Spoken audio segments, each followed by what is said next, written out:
Vermicompost উৎপাদনকারী চাষি ভাই বোন বন্ধু, আমরা আপনাদেরকে কথা দিয়েছিলাম যে রেশমা কৃষি উদ্যোগের নতুন নতুন কিছু উদ্যোগ আপনাদের সামনে উপস্থাপন করব। তার মধ্যে অন্যতম উদ্যোগটি হলো যে ক্যারেটে ভার্মিকম্পোস্ট উৎপাদন। আমরা রেশমা আপার কাছ থেকে বিস্তারিত শুনব, তবে তার আগে আমি আপনাদের কাছে কিছু বিষয় তুলে ধরছি যে এইরকম ক্যারেট কেন আমি করব। তার পিছনে কারণটা হলো যে এরকম ক্যারেট কিন্তু আপনি একটার পর একটা করে ক্যারেট সাজাতে পারবেন। যারা সীমিত পরিসরে ভার্মিকম্পোস্ট করছেন, যাদের বাড়িতে জায়গা কম, যারা ছাদেও অল্প জায়গা আছে বা ঘরের কোণাতে অল্প জায়গা আছে, সেখানেও কিন্তু খুব সহজেই আপনারা ক্যারেটে ভার্মিকম্পোস্ট চাষ করতে পারেন। তো যাই হোক, আমরা রেশমা আপার কাছ থেকে শুনবো আসলে ক্যারেটে ভার্মিকম্পোস্ট উৎপাদন করার স্বপ্ন এবং এটা করতে গিয়ে উনি আসলে কি কি চ্যালেঞ্জের সম্মুখীন হয়েছেন বা তার ফলাফল কতটুকু। এই যে ক্যারেটে আপনি ভার্মিকম্পোস্ট উৎপাদন করছেন, আসলে এই স্বপ্ন কোত্থেকে আপনার শুরু হলো? আসলে চিন্তা করলাম যে অল্প জায়গায় কিভাবে অধিক সার উৎপাদন করা যায়। আচ্ছা। আর একটা ভাইয়া বলছিল যে ক্যারেটে কেঁচো সার করা যায়। আচ্ছা। তো ওনার কথা মতো মানে উনি বললো যে ক্যারেটে কেঁচো সার করা যায়, তা ভাবলাম যে আসলে ক্যারেটে কিভাবে কেঁচো সার করা যায়। প্রথমত আমি 3টা ক্যারেটে কেঁচো সার দিই। 3টা ক্যারেটে পরীক্ষামূলকভাবে 3টা ক্যারেটে দিই। তো আমি যখন কেঁচো সারটা মানে ক্যারেটে দেই, তখন আমি গোবরটা মেপে নিছিলাম। হ্যাঁ, মেপে নিছিলাম। আর নিচে হলো সিমেন্টের বস্তা কাটে নিচের অংশটুকু দিয়ে দিছি পারে। আর সাইডে কোনো কিছু দেইনি। পরবর্তীতে একটা রিঙে আমার 23 কেজি গোবর লাগে। 23 কেজি মানে একটা এরকম ক্যারেটে 23 কেজি একটা ক্যারেটে 23 কেজি গোবর দিয়ে আমি কেঁচো সার উপরে কেঁচো দিয়ে রেখে দেই। আচ্ছা। পরে ওইখান থেকে যখন আমি সারটা সংগ্রহ করি, তখন দেখলাম যে পুরো সারটাই হয়ে গেছে। আচ্ছা। আর সারটা সংগ্রহ করে চালার পরে আমি 15 কেজি সার পাই। 23 কেজি থেকে আপনি মোটামুটি 15 কেজি সার পাইলাম। 15 কেজি যে পেয়েছেন, এই যে এর পাওয়ার পরে আপনার কতটুকু কেঁচো আপনি এখানে ইউজ করেছিলেন? আসলে কেঁচো তো দিছিলাম পরিমাণ মতো। এখানে তো অল্প জায়গা, এই জন্য খুব বেশি দেইনি। একটা রিঙে যে পরিমাণ কেঁচো দেই তার 4 ভাগের 1 ভাগ দিয়েছিলাম এখানে। কতদিন সময় লেগেছিল আপনার? আমার সময় লাগেছিল 25 থেকে 30 দিন পরে আমি সারটা সংগ্রহ করছিলাম। 25 থেকে 30 দিন পরে আপনি পুরো সংগ্রহ করছেন, মানে নিচ থেকে উপর পর্যন্ত সম্পূর্ণটাই হচ্ছে আমার হলো চালা গেছে, সোজা কথা নেটিং করা গেছে। আচ্ছা, এই যে আপনি ক্যারেটগুলো রাখেন, একটার উপর আরেকটা রাখেন, আপনি এভাবে কতগুলো ক্যারেট আসলে পাশাপাশি রাখা সম্ভব? আমার জায়গা অনুযায়ী যত উঁচু করে রাখতে পারি কোনো সমস্যা নেই, রাখা যাবে। আচ্ছা, তাহলে আপনার সুবিধা হলো যে অল্প জায়গাতে বেশি ক্যারেট রেখে এখানে হচ্ছে যে সুবিধা হচ্ছে একটা না, অনেকগুলা। কি কি সুবিধা আছে? মানে অল্প জায়গাতেই বেশি সার উৎপাদন করতে পারতেছি। আর অনেক সহজে এটা ধরে নিয়ে যে নেটিং করা যাচ্ছে, মানে হ্যাঁ নাড়াচাড়া করা যাচ্ছে। সারটা একবারে উঠায়া গামলায় নিয়ে যে আবার নেটিং করা লাগতেছে না, পুরোটা একবারে ধরে নিয়ে যে নেটিং করার জন্য উপরে ঢালতে পারতেছি। এটা একটা সুবিধে।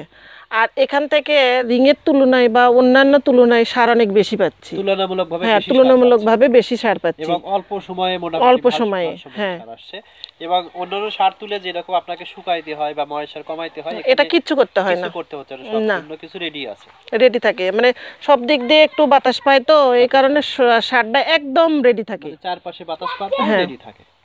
তো যাই হোক, প্রিয় কৃষক কিষানী ভাই, যারা ভার্মিকম্পোস্ট উৎপাদন করবেন, এই সকল ক্যারেট পদ্ধতি আসলে চমৎকার একটা পদ্ধতি।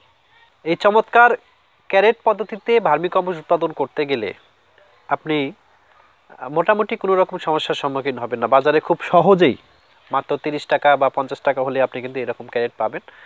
এবং আমরা রেশমা আপার কাছ থেকে শুনেছি একটা ক্যারেটে উনি 23 কেজি পরিমাণ গোবর ব্যবহার করেছেন, গ্যাসমুক্ত গোবর। নর্মালি যেভাবে ভার্মিকম্পোস্ট তৈরি করা হয়, উনি এই ক্যারেটটা নিয়েছেন, ক্যারেটের নিচের অংশে প্লাস্টিকের বস্তা বা সিমেন্টের বস্তা বা সারের বস্তা, আমরা যেটাই বলি না কেন, সেটা নিচের পিড়িতে শুধু বিছিয়ে দিয়েছেন, যাতে নিচ দিয়ে কোনো অতিরিক্ত রস বা কোনো ময়লা আবর্জনা না পড়ে। তার উপরে তিনি গোবর যেভাবে সাজান রিঙে, ঠিক ওইভাবে ভাঙা টুকরো টুকরো গোবর বা গ্যাসমুক্ত যে গোবর, সেই গোবরটাকে লেয়ার সাজিয়ে দিয়েছেন। এবং এখানে প্রায় 100 থেকে 150 গ্রাম পরিমাণ কেঁচো উনি ছেড়েছেন। ছাড়ার পরে উনি এভাবে একটার পরে আরেকটার পরে আরেকটা এভাবে কিন্তু স্তূপ করে রেখেছিলেন। এবং 20 থেকে 25 দিন পরে আসলে উনি যখন এটাকে প্রথম এক্সপেরিমেন্টাল কালেকশন করতে গেছেন তখনও দেখেছেন যে আসলে এত ঝুরঝুরে, আপনারা যদি একটু খেয়াল করেন দেখেন এত ঝুরঝুরে এবং হাই কোয়ালিটির সার পেয়েছেন, যে কারণে উনি অনেকগুলো সুবিধার কথা বলেছেন এই ক্যারেট পদ্ধতিতে। একটা হলো যে কম খরচে উৎপাদন করা সম্ভব, 2 নম্বর হলো যে অল্প জায়গাতে অনেক বেশি পরিমাণে ভার্মিকম্পোস্ট উৎপাদন করা সম্ভব, 3 নম্বর হলো যে এইটা সার কালেকশন একই সাথে করা সম্ভব এবং ওটাকে সরাসরি যদি আমি নেটে নিয়ে যাই, নেটে এটা ক্যারেটটা ধরে নিয়ে যাওয়া সম্ভব। আমার যদি প্রয়োজন পড়ে এক জায়গা থেকে আরেক জায়গায় ক্যারেটগুলো স্থানান্তরে, তাহলে কিন্তু খুব সহজে স্থানান্তর করা সম্ভব। এবং সবচেয়ে বড় সুবিধাটা হলো সেটা হলো আপনারা জানেন যে কেঁচো কিন্তু আসলে অক্সিজেন যেখানে থাকে না সেই জায়গা থেকে যেতে পছন্দ করে না, সাধারণত 6 ইঞ্চি পরিমাণ উপরে লেয়ারটা খেতে খুব পছন্দ করে, এই অংশে প্রচুর পরিমাণ অক্সিজেন থাকে। কিন্তু এই ক্যারেটে আপনারা যদি দেখেন ক্যারেটের চারপাশ দিয়ে কিন্তু ছিদ্র থাকে, এখানে কিন্তু কোনো কিছুতে বন্ধ করা হয়নি, যে কারণে চারপাশ থেকে যখন এর ভিতরে অক্সিজেন প্রবেশ করে তখন পুরো গোবরটা বা পুরো যে উপাদানগুলো এখানে ইউজ করা হয়েছে সবগুলো উপাদানকে অত্যন্ত সুন্দরভাবে তারা খায়। খাওয়ার ফলে 20 থেকে 25 দিন বয়সেই কিন্তু আমরা অত্যন্ত ভালো মানের ভার্মিকম্পোস্ট পেতে পারি। এবং আপনারা যারা সীমিত জায়গাতে ভার্মিকম্পোস্ট করতে চাচ্ছেন বা যাদের বসত বাড়িতে জায়গা নেই বা হয়তো ছোট একটা জায়গা আছে বা খাড়াভাবে রাখার সুযোগ আছে, সেরকম এই জায়গাতে আপনি যদি পরপর 10টাও সাজায় রাখেন সেক্ষেত্রেও কিন্তু আপনার কোনো সমস্যা হবে না, কারণ এই ক্যারেটগুলো কিন্তু অনেক হাঁটি। আপনারা সাধারণত ফলের দোকানে কিন্তু খুব সহজে এবং কম দামে এই ক্যারেটগুলো পেতে পারেন।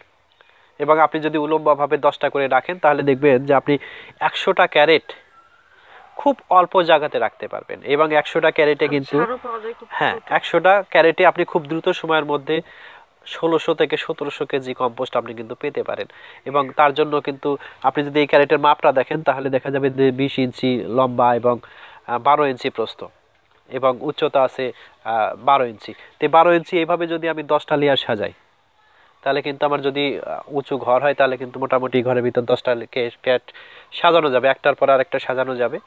এবং যদি পাশাপাশি একই রকম চিন্তা করি এবং এই সাইড ও সাইডে চিন্তা করি তাহলে দেখা যাবে যে একটা ছোট ঘরেও কিন্তু 100-200 ক্যারেট বা 300 ক্যারেট কিন্তু খুব সহজে সাজানো সম্ভব এবং অল্প খরচে অল্প সময়ে নিবিড় পরিচর্যায় ভালো মানের ভার্মিকম্পোস্ট পাওয়া সম্ভব। আজকে আমরা আপনাদের কাছে এ পর্যন্তই বিদায় নিচ্ছি। আমি মোহাম্মদ আব্দুর রহিম, উপসহকারী কৃষি অফিসার বগুড়া সদর।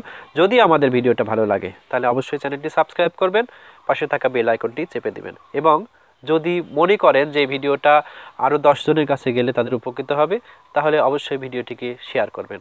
ধন্যবাদ সবাইকে, ধন্যবাদ রেশমা আপাকে।